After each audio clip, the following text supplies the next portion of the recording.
makakatwid, iniwasan po, Mr. President, para hindi malagay sa transcript.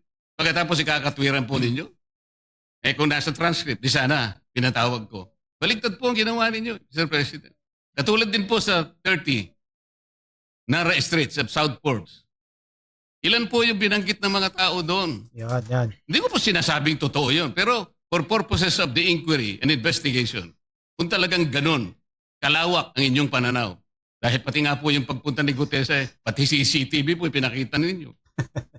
And dami po sana ang pagkakataon na nakita sana lahat ng mga binanggit ni Saldico na mga ginamit na sasakyan. Makikita doon sa pagitan ng alas 9 hanggang alas 10 ng umaga. Tawagin natin yung kung sino man yung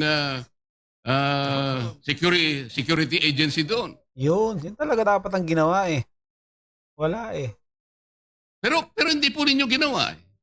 Pero sasabihin po natin, you wanted to emphasize one point.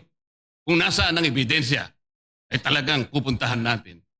Kayo po ang inconsistent eh. Pagkatapos ako sasabihin ninyong inconsistent.